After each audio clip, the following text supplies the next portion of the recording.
One of the most common things I hear from players is that short stack poker is just bingo. And that is absolutely not true. I actually made a class discussing this exact concept for my members of Poker Coaching Premium, discussing this. So, check it out. The question is, can we discuss stack size adjustments when we are late in a tournament and the average stack is 10 to 15 big blinds? Okay? Kind of a weird scenario, but it does come up.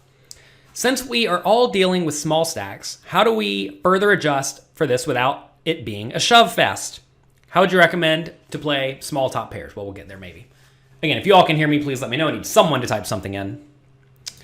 And there it goes. Let's discuss the actual question because it's not actually very clearly defined. So, are we in or out of position? What is the board? What are the ranges, right? You always want to be asking yourself in these scenarios, what is the actual question? What are we trying to figure out? And this was like, this question to me almost read of someone like complaining about the fact that many small and medium stakes tournaments do end up being 10 to 20 big blind poker, at least for some of the players at the table who are shallow stacked. And a lot of people want to cry. Since we're dealing with small stacks, how do we further adjust without being a shove fest? When someone says something like shove fest or bingo poker or whatever, it makes me immediately think they are not very skilled at playing shallow stacks. So the next question made me kind of think the same thing. Well, how do we recommend playing small top pairs? That doesn't matter. How do we play our range? Our range is what matters. This got me to thinking about, well, we'll get here in a second. Essentially, I don't think most people are aware of what game theory optimal shallow stacked ranges look like, so I've been spending today making them for all of you. They're not available yet, but they will be available in the very near future. They'll be included on Poker Coaching somewhere, so look for those. So let's talk about the various scenarios. Out of position as the caller, in position as the caller, out of position as the raiser, in position as the raiser, right? Because there are many spots, and all that really does define how you're going to be playing these scenarios. So in general, you should play as discussed in the Poker Coaching homework.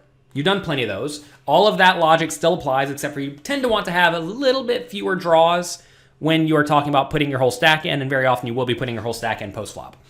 So from out of position as the pre-flop caller, when is that? That is when someone raises pre-flop, you call from one of the blinds. You should be checking almost every time, looking to check raise all in with most strong made hands and draws on coordinated boards, and check call or check raise small with most strong made hands and draws on uncoordinated boards. So let's take a look at this very common scenario. Out of position with 15 big blinds, okay? Cutoff min raises, we call from the big blind. So you see the hands here in white are not in our range. The obviously good ones, all these good ones, all these hands, all these pairs, we shoved pre-flop, okay? These hands at the bottom, we folded pre-flop. So that means we're flatting from the big blind versus a cutoff raise with all of this. Take a look. You see in this scenario, we're actually flatting a pretty good amount, right? We're flatting, well, really all these hands. I know I do make it clear. This is like a simplified GTO strategy. If you look at the actual GTO strategy, it's going to have you flatting with like king 6 suited sometimes, jamming it sometimes. Flatting king 5 suited sometimes, jamming it sometimes. But these ratios of shove, call, fold still hold true. And those are the charts I'm going to be making you all are simplified, or I'm going to call them implementable game theory optimal strategies. Jim says, wait, we're defending 8-2 suited preflop? Yes. Every suited hand is a call preflop besides these few up here, which you're shoving. And that's because we're facing a min raise. Cutoff min raises from 15 big blinds. We're in the big blind. This is the GTO strategy. Now, if you're on a bubble or something like that, maybe you need to play a little bit tighter. If you can make your opponent risk their whole stack on the bubble, maybe you need to play a little bit looser. Kind of hard to play a little bit looser. Maybe you need to be playing more aggressively post-flop. Anyway, you do need to be calling with every suited hand. Every suited hand is good enough facing a min raise because think about the odds, right? You're putting in one big blind to try to win your opponent's min raise, your call, plus the ante, plus the small blind. So 5.5 big blinds is in the pot. You have to put in one. So you need to realize like 18% equity from out of position. And you're probably going to realize 23% equity on average with 8-2 suited. Because, I mean, 8-2 suited is obviously behind your opponent, but it's probably going to have 35% equity. And you're going to realize, I don't know, 60-something% of it, 70% of it, something like that. Often more, because a lot of people aren't aggressive enough with their junky stuff. So yes, you're going to under-realize your equity, but still you only need to realize 18%. You're going to realize more than 18%. This is where a lot of the best players make their edge, because they are willing to fight in the blinds, and most people are not willing to fight in the blinds. All right, cutoff min raises. We call big blind. Flop comes Jack, 7, 5. We check everything. And if the opponent bets, we are going to use this strategy. So let's take a look. We are check raising in this scenario with our strong made hands, which is going to be basically our pairs. Pairs are good enough here. And we're also check raising with lots of draws, the draws being gut shots. So that's typically what we're going to be doing in this scenario. Our sizing depends a lot on what our opponent does. If our opponent bets like 1 big blind, we're going to want to have a smaller raise size than all in. If our opponent bets like 4 big blinds or 3 big blinds, then we're probably just going to want to be shoving, because if we check raise versus a 3 big blind raise, we already have 8 big blinds in the pot, right? So we are almost all in. But this is going to be pretty decent. If you take a look at this, the only kind of junky draws we have are the gut shots, which is going to be 9-6 suited. Right? 9-6 suited is a junky gut shot, and then these gut shots are kind of junky. But even then, they still have plenty of equity, because most of the time your opponent's not going to have top pair. And if your opponent does have top pair, well, that's a little bit unlucky. So you should have a lot of fold equity in this spot. Our calling range, take a look at that. Notice our calling range is all pretty good. We do have some slow plays. Top pairs, aces, kings. It is worth mentioning we're flatting aces and kings pre-flop. We're not jamming them. And this looks pretty solid to me. We are check calling stuff like king high sometimes on the flop, which is a little bit dicey. You may want to just fold those. It is fine to under defend in these spots because of our excellent pre-flop pot odds. So if you tell me you want to fold out a little bit more of these hands on the flop, like king 6, like king 9, stuff like queen 10, king 9, it's probably okay to fold those. Obviously, even then, it's not like we're folding all of them, because these have flush draws, right? So this is a spot where we can defend pretty much like this. There's not a whole lot the opponent can do about it. You may notice here we're also opting to call with some pairs, some of the 5s. So we're calling with some 5s, and we're also calling with some jacks and some aces. And that's going to protect our range. And we're usually not looking to fold, well, top pair, clearly not. But like if we do have a 5, often we're going to end up turning some draw. If our opponent puts us in, we just can't fold. That's really something you're going to find very often, is that you're just not folding if you make anything when you have 15 big blinds. Sorry, you're going broke. And that's okay. So we're doing something like this, and I think this is pretty reasonable. Obviously, you could adjust a little bit, but I think it's fine. You may ask why we're like folding perhaps ace-6 offsuit, but not king 9. It's because king 9 has a little bit more equity. Mark says, so we're check calling queen 9 of diamonds here. Again, depends on the opponent's size, right? Look at the hands that are on the cusp. Take a look at the cusp hands, right? Queen 9, clearly a cusp hand. King 9, clearly a cusp hand. King 8, clearly a cusp hand. So these hands, as your opponent bets bigger, you should start folding. As your opponent bets small, you should start calling. So if you check and your opponent bets 1.5 big blinds into the 5.5 big blind pot, yeah, you should be calling with a lot of these hands. I mean, you don't love it, but you should. And it's nice because you're kind of protected because you have a decent amount of strong hands to check call with. You may want to strengthen your check calling range even more. Like I have no problem check calling 7-5 suited, jack 10, jack 9, if you think your opponent's going to continue barreling. But very often what people do is they raise pre-flop, they continuation bet one time, then they check down. And notice a lot of hands that call once and then check down in this scenario do well enough. I mean, I'm not saying they're the best hands ever, but when you check call with like ace 9 and it checks down, you often win. So that's what I would be doing in this scenario. All right, in position as the caller. This is when someone raises, you call on the button, let's say. So in this scenario, when facing a bet, which you often will, you should raise all in with strong made hands and draws on coordinated boards and call with strong made hands and draws on uncoordinated boards. If your range is especially strong, as it often will be in the spot, you should consider trapping with much or all of your range by calling. So what I mean by that is, cutoff min raises, you call on the button. Take a look at this range. This is the button flatting range. Remember, put yourself in this scenario. How often does the button raise and you flat. Cutoff min raises you flat on the button. I don't think many people are flatting like this with these hands, but you should be. Notice here, it should be very clear, the hands that are not selected, like all these ace-x suiteds, king-8 suited, 9-8 suited, pocket 7s, small pairs, kings, ace-king, all these hands are getting shoved pre-flop. So obviously we have a very big shoving range here. But with 3.6% of hands roughly, maybe a little bit more because of the board. But anyway, with some percentage of the hands, we should be flatting even with 15 big blinds. And, if you wanted to try to play a really simplified strategy in this spot, you could just shove all in over a pre-flop raise with everything. But you're probably leaving a little bit of money on the table because you can't play some of these hands on the cusp as profitably. So anyway, say we do use this strategy. Flop comes jack 7-5. If the opponent bets, we need to do this. Let's just break down the range by premium made hand, draw, marginal made, and junk. You see, premium made, top pairs are all great.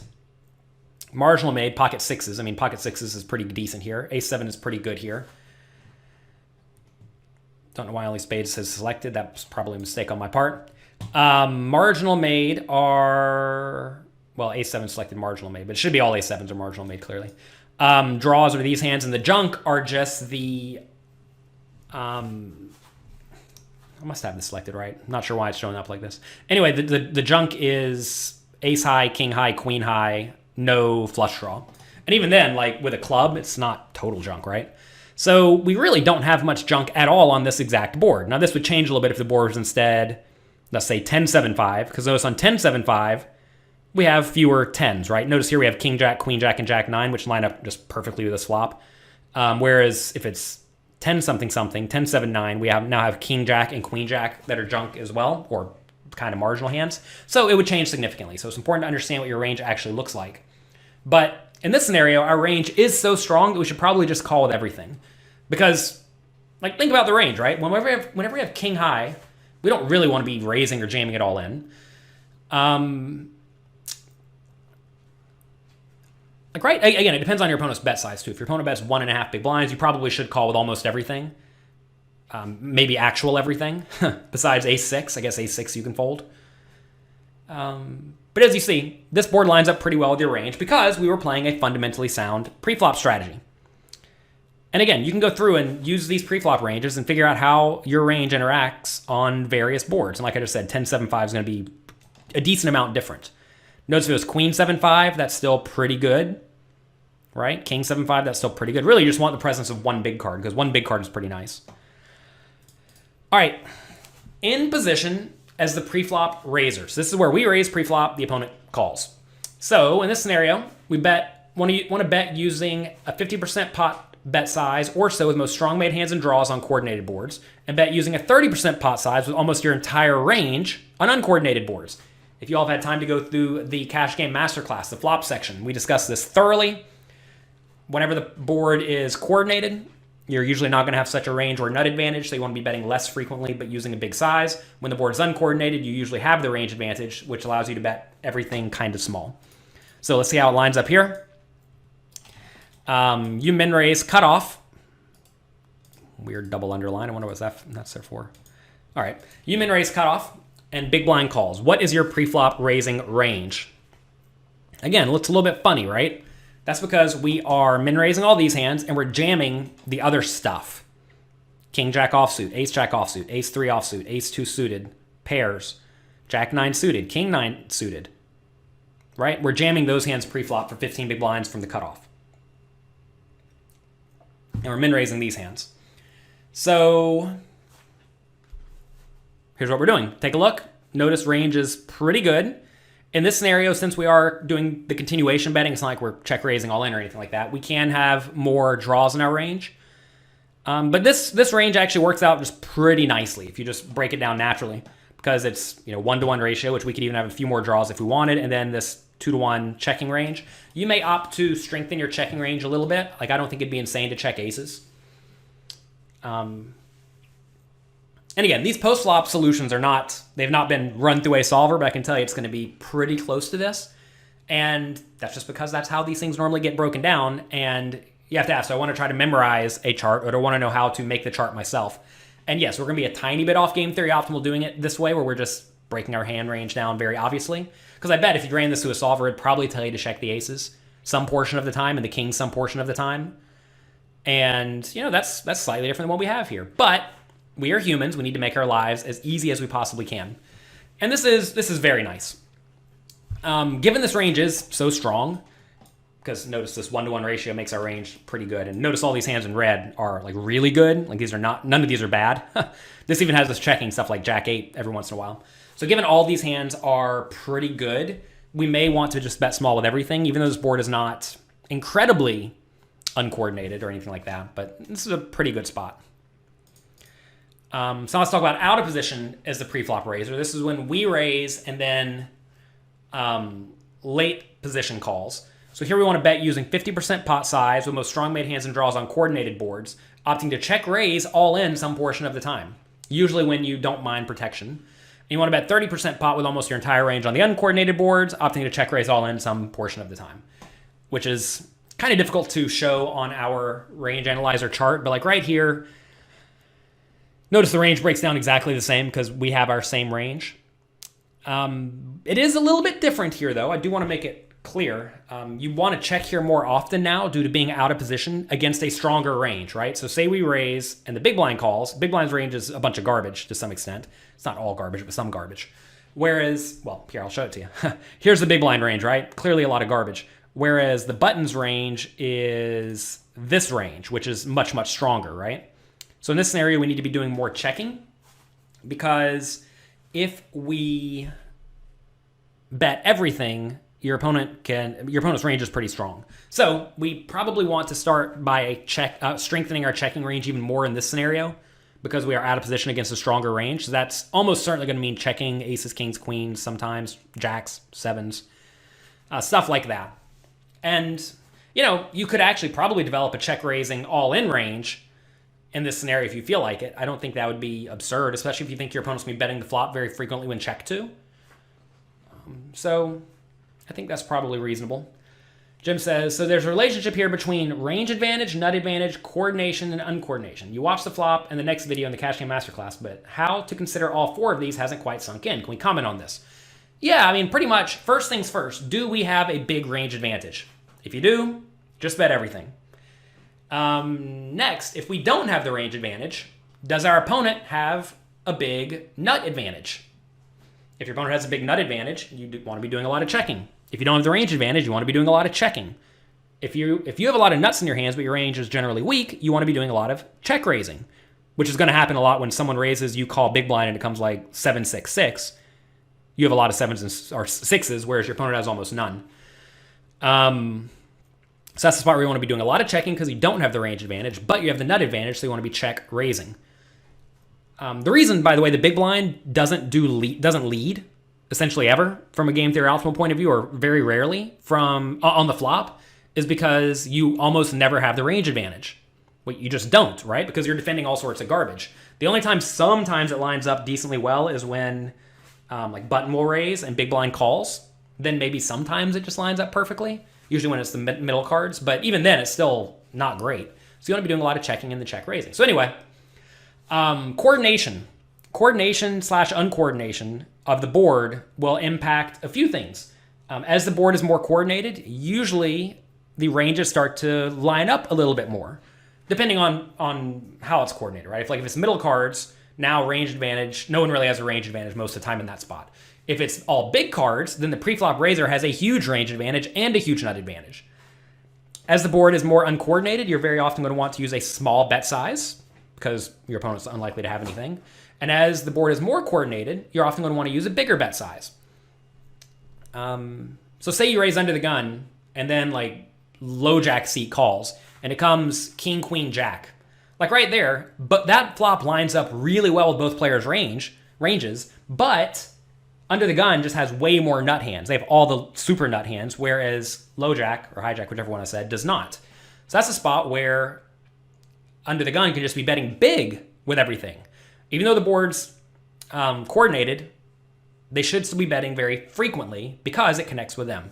So there's a lot of little pieces at work, and Jim, I'll tell you, just practice it over and over and over again, and it will become second nature eventually. And look, you're still not going to get it right all the time, but as you practice more and more, it will start to make sense.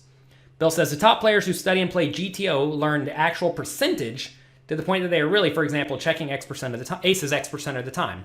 Listen, no one's doing it. Look, I'm going to check this 28% of the time. It's more like I'm going to check this 75%, 50%, 25%, or 0%.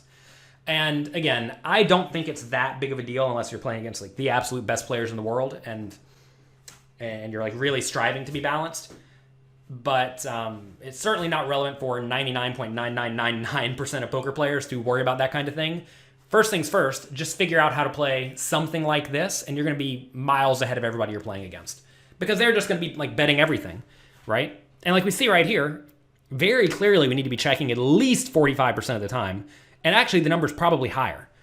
So, which is why I said we need to be slow playing sometimes because we're out of position in this spot. So that is very relevant. Let's see. You'll take notes on this once the recording's ready. It's not second nature to you, but you can see it becoming that way. So, Jim, I know there is in the Cash Game Masterclass, there's a flop summary. Go watch the flop summary. That's your notes on it. Let's see. You also have to consider blockers, size of the pot, bet sizing, etc., etc., etc. Poker is hard. Yes, poker is hard. And that's good. We want poker to be hard. If poker was easy, then, well, we wouldn't be playing it, most likely. We'd be playing a more difficult game. But anyway, as you see, I want to go over here, go back and comment on the question. The initial question, can we discuss stack size adjustments? The adjustment is to play well. It's not an adjustment. The adjustment is to play good, fundamentally sound poker. Since we are dealing with small stacks, how can we further adjust for this without the fear of being a shove fest? And you have to realize, whenever you open, well, let me just show you. Whenever you open this from the cutoff, right, it's pretty obvious which hands you're calling a shove with. Life's easy. We open this range. We're going to call with sevens and better. We're going to call with king jack suited and better. We're going to call probably about ace nine suited and better. Then we're going to fold everything else. And that's it. Easy, right? So that's pretty much how you want to go about this. Notice that whenever you flat, say cutoff raises, you flat button. If small blind shoves or big blind shoves, yeah, you're folding a lot. You're probably actually supposed to call with sixes and fives and aces, if I had to guess. But obviously you're protected because you have aces sometimes, which is very important. Notice if you just didn't have aces here, now you'd be very susceptible to getting jammed on. But by playing the fundamentally sound strategy, it becomes a little bit easier. I'm actually kind of surprised kings, or maybe ace king suited is not a flat here. But yeah, whatever. Still a very, very strong range, right? But anyway, you always want to be asking how ranges interact on various boards, and that will often determine your bet size. But anyway, I want to make it clear, it's not just a shove fest preflop. I mean, clearly here, I don't know what percentage of hands we're playing. It's probably a lot. But some portion of the time, we should still be flatting. And if you're not doing that, you're leaving money on the table. And you have to get better at playing post-flop. I think that's something else people are definitely afraid of. They like flat with sixes. What about when it comes jack 7-5? Yeah, well, sometimes it gets dicey. And you have to become comfortable with realizing, when you're playing with 60% of the field left in a tournament with 15 big blind stacks, like often will be the case in small stakes live tournaments, or whenever you're playing online and you're like in the money, but there are no payout jumps for forever because there's 1,000 people in the money, well, you're basically playing a cash game. And that is what these charts are excellent for. Obviously, it changes as stacks start to vary or as the payout jumps are looming, but this is a good starting point. I mean, you have to be very careful blindly following charts because they don't apply in many scenarios, but a lot of people just try to go all in or fold with 15 big blinds, and if you do that, you are lighting your money on fire. Hello everyone, I am Jonathan Little, and I want to thank you for watching this Thanksgiving Day marathon. I hope you are learning a lot. Let me take a minute to tell you about the classes aspect of Poker Coaching Premium. There we have over 110 premium classes where I and the other coaches at pokercoaching.com go through numerous aspects of poker. For example, we have sections on pre-flop play, post-flop play, adjustments to specific opponents, finances, mindset, the fundamentals, and much, much more. And in addition to these 110 classes we upload at least 2 new ones every single month. So you're going to be getting a lot of additional content consistently throughout the course of your membership. Over the next year, for example, on Poker Coaching Premium, we're going to be adding over 300 new hand quizzes on top of the 650 we already have, 24 new videos, 12 live challenge webinars where I ask you an in-depth question and make you tell me how you would play your entire range on the pre-flop, flop, turn, and river. And then also 48 additional live coaching webinars featuring some of the absolute best poker players in the world who I hired because, well, I wanted to learn from them and I wanted to learn how to improve my skills from them so that I could improve, right? And fortunately, I'm in a spot where I can take all of that and share it with all of you as Poker Coaching Premium members.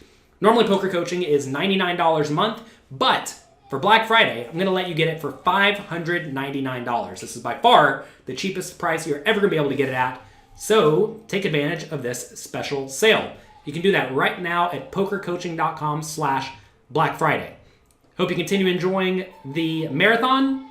Have a great holiday, and I will talk to you later.